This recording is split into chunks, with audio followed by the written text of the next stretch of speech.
পুলিশের ধাওয়ায় পালানো মাদক ব্যবসায়ীকে ধরতে গিয়ে ছুরিঘাতে র্যাব সদস্য নিহত।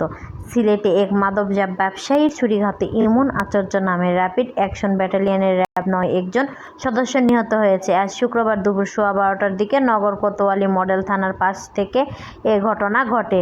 কোতোয়ালি মডেল থানার ভারপ্রাপ্ত কর্মকর্তা ওসি খান মোহাম্মদ মাইনুল জাকির প্রথম আলোকে বলেন, অভিযুক্ত আসাদুল আলম বাপ্পিকে পুলিশ তাৎক্ষণিকভাবে গ্রেপ্তার করেছে। পুলিশ জানিয়েছে, দুপুরে কিন ব্রিজ এলাকায় কয়েকজন মাদক ব্যবসায়ী মাদক সেবন ও বিক্রি করেছিলেন। তারা স্থানীয়ভাবে ছিনতাইকারী হিসেবে পরিচিত।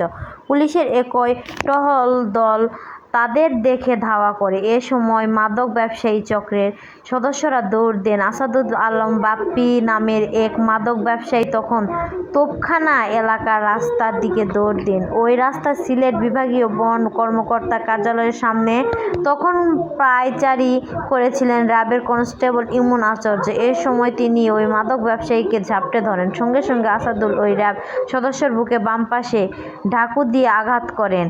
পরে রক্তাক্ত অবস্থায় ইমনকে ওসমানী মেডিকেল কলেজ হাসপাতালে নেওয়া হলে বেলা ১:৩০টার দিকে তার মৃত্যু হয়। পুলিশ আরও জানায়, র্যাব সদস্যের ছুরিঘাত করে আসাদুজ্জামান পালিয়ে যাওয়ার সময় পুলিশ সদস্যরা তার পিছু নেন। এ সময় আসাদুল তোপখানা এলাকার একটি বাসায় ঢুকে পড়েন। এক শিশুর গলায় চাকু ধরে ওই পরিবারের সদস্য জিম্মি করে পালানোর চেষ্টা করেন, তবে শিশুর সদস্যরা কৌশলে তাকে আটক করে। এ সময় আসাদুলের কাছে থাকা চাকুটিও জব্দ করেন পুলিশ।